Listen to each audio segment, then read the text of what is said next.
In the spring of 1982, MD Anderson put out a one-page public health announcement. It noted that over the preceding year, their doctors had seen a significant increase in the occurrence of a rare cancer, Kaposi sarcoma, and an apparently related syndrome of disease and infection known as opportunistic infections. The announcement notes that these diseases were most prevalent among gay men living in urban areas and that there was a fatality rate greater than 50%. They quote the Atlanta Centers for Disease Control, which were reporting 7 to 10 cases per week with 3 to 4 deaths. The announcement concluded with an ominous warning in all caps. The danger is real and it can kill you.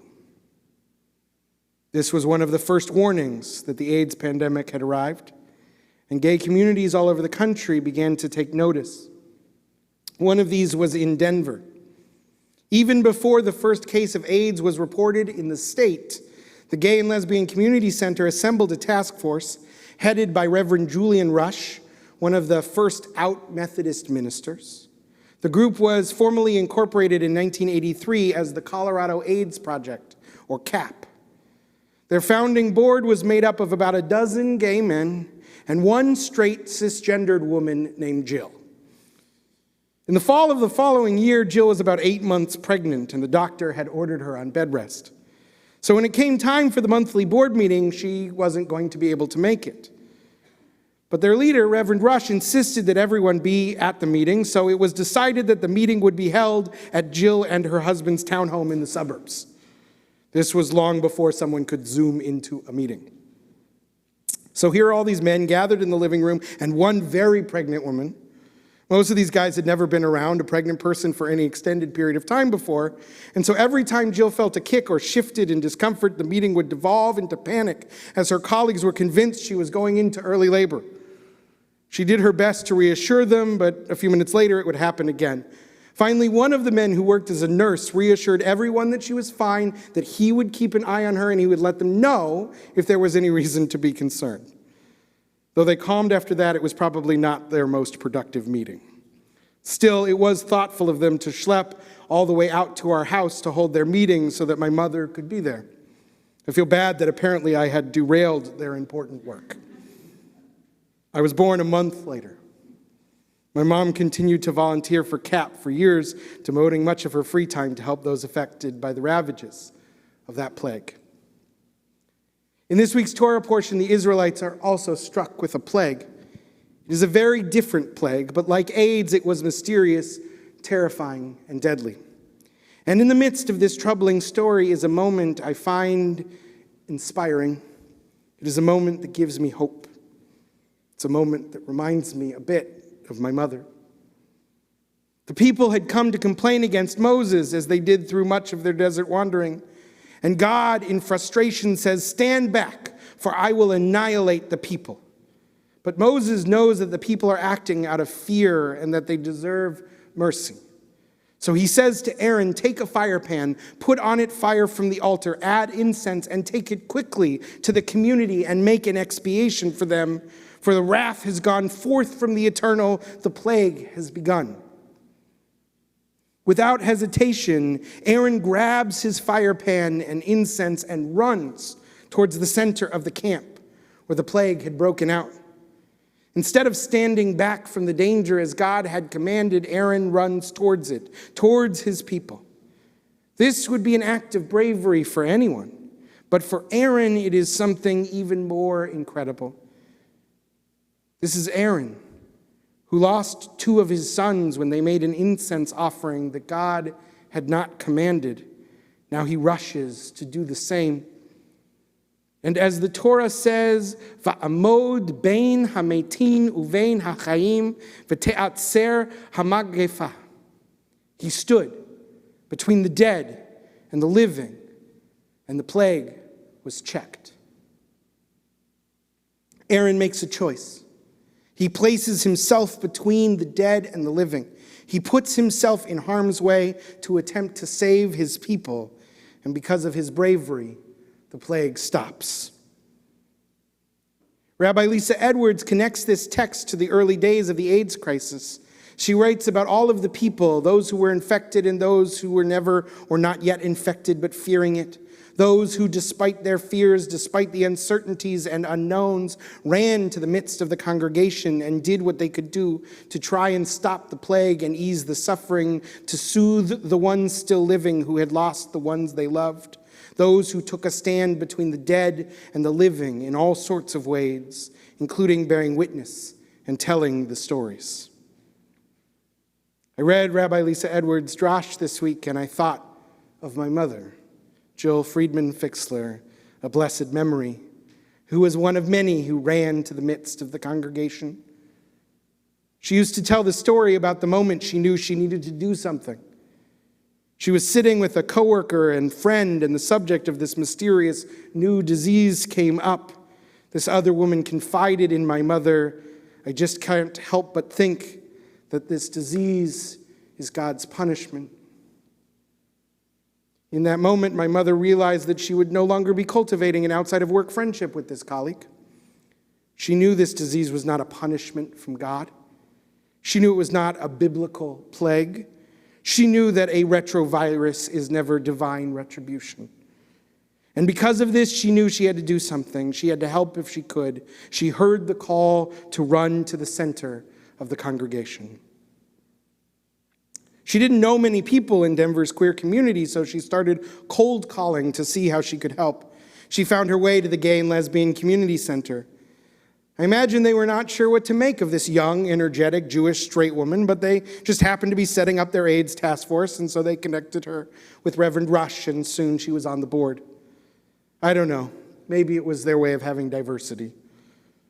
Or maybe they were eager to accept the help of anyone who was running towards the plague and not away from it.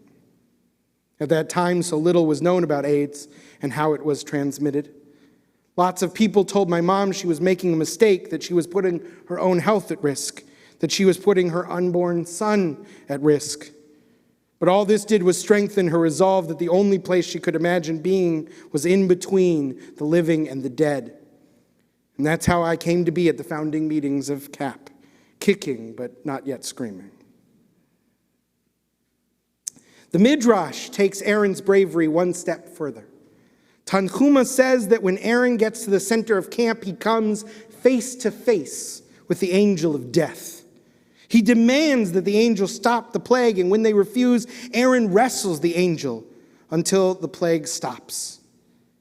The Or HaChaim says that while they fought, Aaron was also counting all of the dead to make sure that the angel did not claim even a single additional life.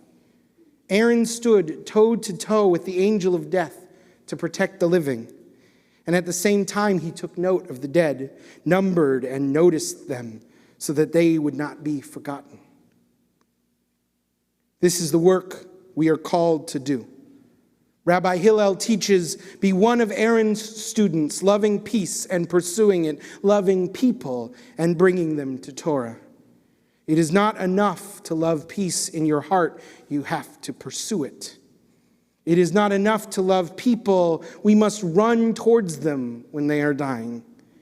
We who value life must not be afraid, must not hesitate to put ourselves between the living and the dead, between the powerful and the vulnerable until the plague is abated. We must go where the angel of death lurks and wrestle it until it stops. We must go stand with trans kids who are daily under attack in our state and around the world. We must go and stand with them and remind them that they are created in the image of God, that they are beloved expressions of God's great expansiveness. Because they are inundated with a plague of messages from the media and from state houses that tell them that they are not worthy to the human rights of health care and bodily autonomy, the rights of life and happiness. Too often, this barrage of messages afflicts trans people with fear and loneliness, heartbreak and depression. 82% of transgender individuals have considered killing themselves, and 40% have attempted suicide. The numbers among trans youth are even higher. This is a plague in our day, and we are called to be like Aaron, to run towards it and to help. And we are called to be like Aaron, who does not only stand up for life, but also acknowledged and numbered the dead, who told their stories and reminded their loved ones that they mattered, that they counted. And we must run towards the people who are affected by abortion bans. This Shabbat marks the first anniversary of the overturning of Roe v. Wade, and in the last year, countless people have died or risked serious injury because they have been denied access to basic health care. We are grateful for the many doctors, nurses, advocates, faith leaders who have rushed to do something in perilous time. And I am proud of the work our congregation did during the Texas legislative session as a part of RAC Texas to help pass expanded Medicaid coverage for mothers who've just given birth to decrease Texas's abysmal maternal mortality rate. And we can do more. We must do more. We must be like Aaron rushing towards the plague. This Shabbat of Erev Pride, I'm thinking of all the places where we can rush to put ourselves between the living and the dead. All of the vulnerable people who face dehumanization and annihilation, who need us to stand with them or for them or in front of them. But I am also aware that pride is so much more than just the stories of death and depression. Pride is the stories of hope and blossoming. Pride is a time for imagining and embodying a better world. In the Torah, after the plague subsided, in the very next scene, God makes Aaron's staff sprout buds. It flowers and produces almonds. This symbol of Aaron's leadership takes our people's story from one of pain and loss and turns it into one of possibility and hope. Not only must we be like Aaron who rushes towards the plague, we must be like Aaron who plants the seeds of hope. In her book, Hope in the Dark, Rebecca Solnit writes, "I say all this to you because hope is not like a lottery ticket you can sit on the sofa and clutch feeling lucky. I say this because hope is an axe you break down doors with in an emergency, because hope should shove you out the door, because it will take everything you have to steer the future away from endless war, from the annihilation of the earth's treasures and the grinding down of the poor and marginal. Hope just means another world might be possible, not promised, not guaranteed. Hope calls for action. Action is impossible without hope. To hope is to give yourself to the future, and that commitment to the future makes the present inhabitable." On this Shabbat of Pride, even as we acknowledge death and darkness, let us join together to celebrate life. Let us join together to plant the seeds of hope, and let us build a world where they can bloom. Shabbat Shalom.